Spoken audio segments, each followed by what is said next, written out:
Hello guys, welcome to government class. And in this government tutorial, government, we are going to be looking at the government syllabus. Why the importance of the syllabus cannot be overestimated. The syllabus is very important in your preparation for your examination. The syllabus shows you the topics that you should study in preparation for your exam. And of course, it helps you, the syllabus helps you to be appreciative of government. They appreciate the meaning of government, what it is. And of course, we are going to be looking at the topics that we are supposed to focus on to study for this exam. All right, so the government syllabus is divided into four parts. Before we continue, know that this video tutorial is brought to you by O3 Schools JAMB application. O3 School JAMB application is a CBT application that is designed just like the way you will see your exam on that day. So it has many modes. It has the exam mode, it has the study mode, it has the practice mode. It also has all the past questions that you will need for this year's JAMB. So instead of you to get 4 past questions, you in JAMB, of course, you write 4 subjects, right? So each subject is 1,000 naira for the hard copy past question you get out there.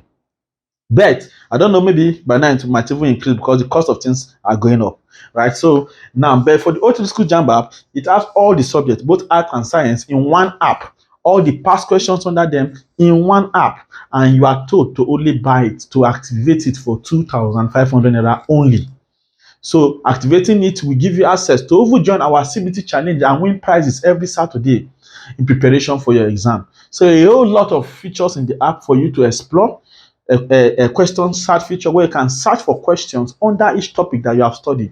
The app is just a compendium of wonderful utilities and features for you to excel in your exam. So if you know what you're doing now, head to Play Store, download the O3 School JAMB app. After you have downloaded, of course, you will be told to activate after practicing 5 questions. The 5 questions is for you to test the app. In case you don't like it, you may say, okay, I'm not activating. So to activate, just click on activate on below the app.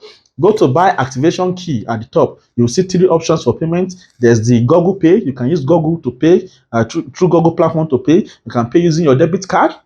And of course, thirdly, you can make transfer to the O3 Schools bank account. It's a Zenith bank account that is there. Of course, so after you have made transfer to that account, some of you will be scared. How am I sure this is not scam? You may have trust issues. It's normal. We're in the country where we do not even trust ourselves. So, of course, because of you, I'm going to drop my personal number here, 09121515246. So after you have made payment to that Zenith bank account, you don't even need to call anybody. You don't need to call the line. After you have made payment, just send the screenshot of your debit or the photo of the receipt POS gave you, or the photo of the receipt bank gave you, and sent to this number on WhatsApp. Immediately we receive your proof of payment, we are going to activate your app immediately.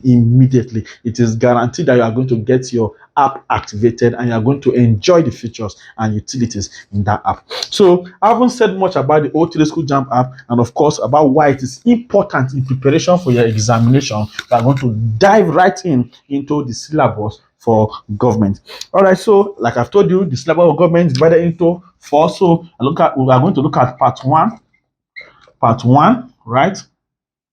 So in the first part in the syllabus of government, we are going to be looking at the first topic is, of course, basic concepts in government. Number 1, basic concepts in what? In government. Of course, under this, we are going to look at power, look at authority, legitimacy, and sovereignty. Then we're looking at society, state, nation state. We're looking at political processes.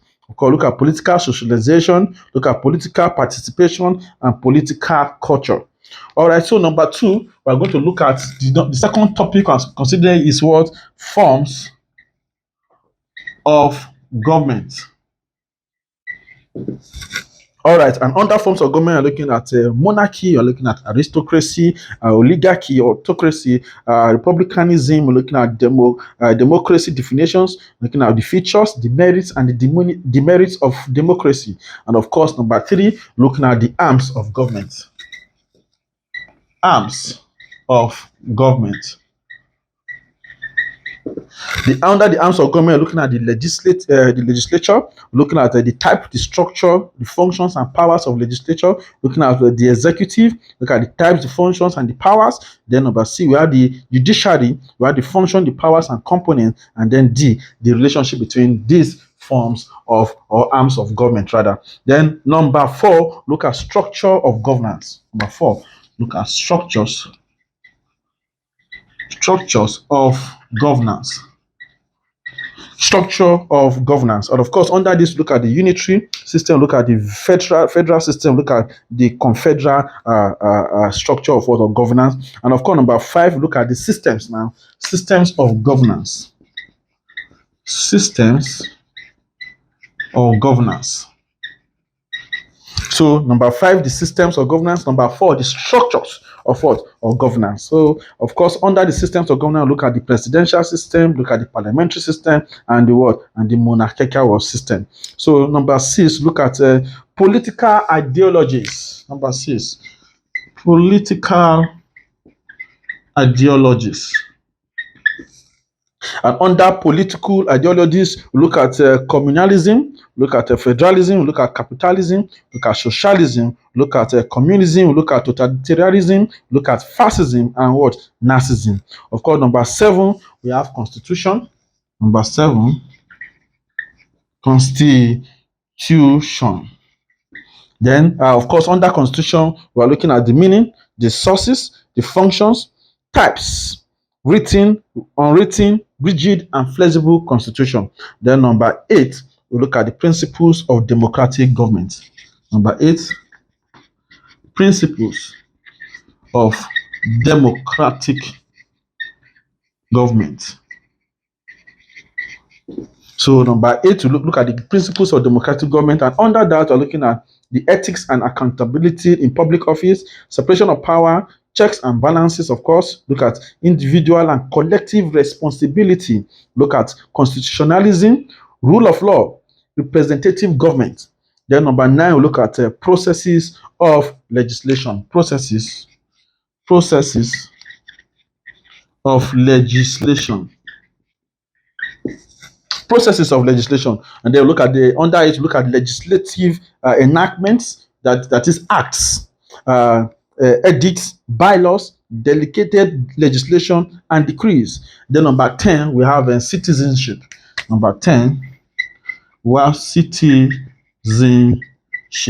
So number 10, we have citizenship, and under citizenship, of course, we're looking at the meaning, the types, citizenship rights. Look at dual citizenship, renunciation, deprivation. Look at duties and obligations of citizens. Look at duties and obligations of the states. Of course, number 11, we look at the electoral process. Electoral process. So under the electoral process, we are looking at suffrage, we are looking at election, we're looking at electoral system, and D, we're looking at electoral commission. All right, so number 12, we look at political parties. Political parties. Platforms. So look at political parties and party systems. Look at political parties, they'll look at party system separately, right? So that's under the 12th topic. Then number 13, which is still, we're still in the what? In the first part of the government syllabus. Number 14 is public opinion. Number 14, public opinion. Under public opinion, we're looking at the meaning, the formation and measurement, and they are looking at functions and limitations. Then, of course, number 15, the last topic in the first part of the government syllabus, number 15, is the civil service. The civil service.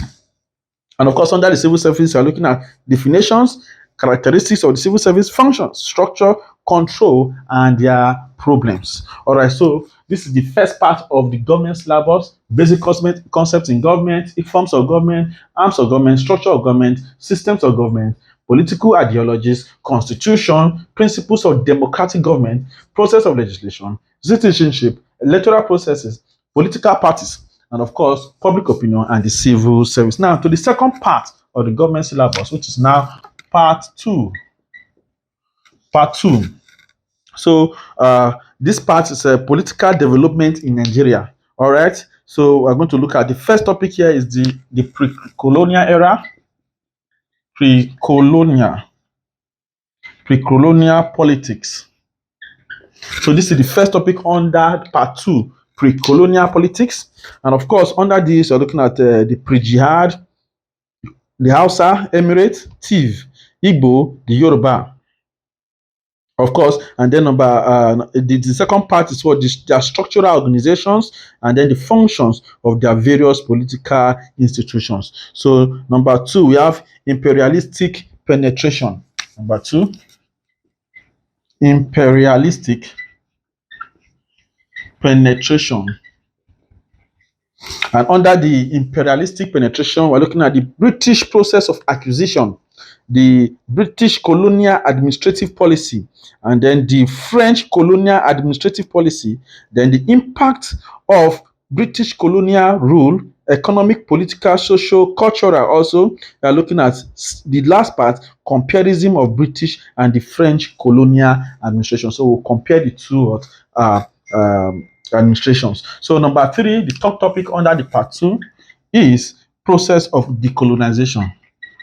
Process of decolonization. Before I go and colo. So process of what? Of decolonization. All right. So under the process of decolonization, we're looking at nationalism, of course. We have Nigeria, we have of nationalists, of course, in your country. So we have a B part is the nationalistic movement. Then we have a nationalistic leaders. So we'll talk about Herbert Macaulay, Nnamdi Azikiwe, Obafemi Awolowo, Ahmadu Bello, Ladipo Solanke, Aminu Kano, G.S. Turka, Tafawa Balewa, and many others. Of course, then D part, you have emergence of nationalist parties, and the last part is the influence of external factors. Now, the fourth topic under the second part, the fourth topic is constitutional development in Nigeria. Constitutional development in Nigeria. All right. So under constitutional development in Nigeria, we are looking at number 1, Hull Clifford Constitution. We're looking at Otto Richards Constitution, John Macpherson Constitution, Oliver Littleton Constitution, Independence Constitution in 1960. Of course, there are factors, there are merits, and demerits. You know all those in what? In process of what? In the constitutional development in Nigeria. Then number 5, the fifth topic is post-independence constitution. Number 5, post-independence constitution. So under the post-independence constitution, look at the 1963 constitution, look at the 1979 constitution, look at the 1989 constitution also, and then we have the 1999 constitution, their characteristics, and of course, and their shortcomings. So the sixth topic under this part, number 6 now, is institutions of government in the past, in the post-independence Nigeria. Institutions of government in the post-independence Nigeria. So the sixth topic is institution of government in the post-independence Nigeria. And what we're looking at in this part, looking at the legislative, their structures and their function, the executive, their structures and function, of course, the judiciary also, their structures and functions and their workings. So number 7, the seventh topic here is public commissions established by the 1979 and subsequent constitution. Public commissions. Public commissions established by the 1979 and subsequent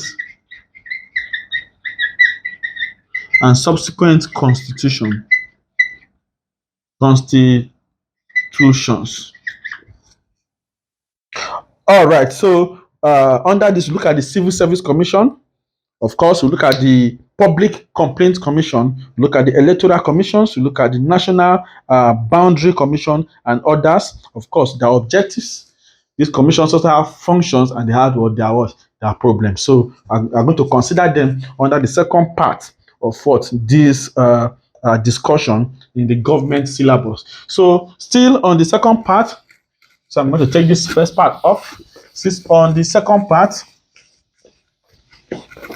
that will now be the eighth topic under the second part. The eighth topic here is political parties and party politics in post-independence Nigeria. The political parties and party politics in post-independence Nigeria. Independence Nigeria. And of course, under this topic, we're looking at First Republic, we're looking at the Second Republic, and the Third and Fourth Republic. Their evolution, membership, spread, and what? And their structure. Structure. So the political parties must have a structure. Must have structure. All right. So number 9, the ninth topic is the structure and workings of Nigerian federalism. The structure and the workings of Nigerian federalism. Nigerian federalism. So the structure and functions of Nigerian federalism, and of course, under this topic, we are going to be looking at the rationale for a federal system. What's the purpose for a federal system? Then we have the tiers of government and their relationship. We look at creation of states, look at problems of Nigerian federalism. So the 10th topic is public corporation and parastatals. Public corporation and parastatals. Number 10, public corporations and parastatals. So this is the 10th topic in the second part of the JAMB government syllabus. So public corporations and parastatals, and under there you're looking at the definition, the types, purpose, and functions. Look at the finance, control, and problems. Look at the deregulation, the privatization, and commercialization. Now look at the comparison between public corporations and parastatals. So number 11, the 11th is the local government. 11th topic here is what? Local government. Another local government, I'm looking at local government administrations prior to 1976, then features of local government reforms, the 1976 and the 1989. Look at traditional rulers and local governments. Look at the problems of local government administrations in Nigeria. Of course, number 12, look at the military in Nigerian politics. Number 12, the military in Nigerian politics. So we cannot undermine the role of military in the Nigerian politics since democracy. All right, so the military, look at the factors that led to military intervention. Of course, the structure of military regimes. Now we're going to look at the impact of military rule, looking at processes of military disengagement. And of course, that will take us directly to the third part of this syllabus. The third part is part 3 now. So we'll run over the second part again. We're looking at pre-colonial politics, imperialistic penetration, processes of decolonization, constitutional development in Nigeria, post-independence constitution, institution of government in the post-independence Nigeria, and public commissions established by the 1979 and the subsequent constitution. Look at political parties and their party politics in post-independence Nigeria. Look at the structure and workings of Nigerian federalism. Look at public corporation and parastatals. Look at local government, and then the military in Nigerian politics. The third part talks about, the second part about political development in Nigeria, right? So the third part talks about foreign policy and Nigeria's relationship with the international community. Foreign policy and Nigeria's relationship with the international community. And the first topic under this is foreign policy. Foreign policy. And under foreign policy, we look at the definitions, the types, the purpose, the determining factors, formulation, and even the implementation. So number 2, we look at Nigeria's foreign policy. Number 2, Nigerian foreign policy. Nigerian foreign policy, and under this, we look at relations with major powers, look at relations with developing countries, look at Nigeria's non-alignment policy. Then that will take us to the third one, which is Nigeria's relations with African countries. Nigeria's relation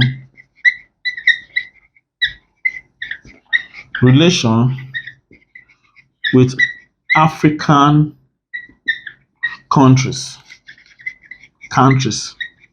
So that's part 3. Look at Nigerian relations with what? With African countries. And then the fourth topic under this is Nigeria. Of course, under Nigeria's relations with African countries, we are going to look at Africa as a centerpiece of Nigerian foreign policy. And then look at NEPAD, the origin, the objectives, and the implications. So the fourth topic is Nigeria in international organization. Number 4, Nigeria in international organizations. All right, so we're going to look at Nigeria in international organizations. And under this part, we're looking at the United Nations, look at the Commonwealth, look at the Organization of African Unity, AU, look at the African Union, then look at the Economic Community of West African States, ECOWAS, then look at the Organization of Petroleum Exporting Countries, that's OPEC. All right, so this will take us directly to the fourth part. So the third part is talking about foreign policy, of course, and Nigeria's relationship with other African countries. So foreign policy, Nigeria's foreign policy, Nigeria's relations with African countries, and Nigeria in international organization. All right, so the fourth part, part 4, is talking about international organizations. And among the international, that is the only thing we're discussing in the fourth part, international organization. And of course, we're going to talk about ECOWAS, talk about OAU, talk about AU, talk about Commonwealth, talk about OPEC, talk about talk about African Petroleum Producers Associations. Of course, talk about their origin, their objectives, their functions, their achievements, their problems, and prospects of these organizations. And that will bring us to the end of the JAMB syllabus for government. And of course, you may need a textbook to study along these syllabuses, and one of the most recommended one is Essentials for what? For Government. Essentials for Government, that is by Adigwe F. Essentials of Government by Adigwe F. Essentials, let me write it here. Essentials of Government. So you may get that textbook, you may read along these topics, and of course get your OTD School JAMB app, activate it, and make sure you practice.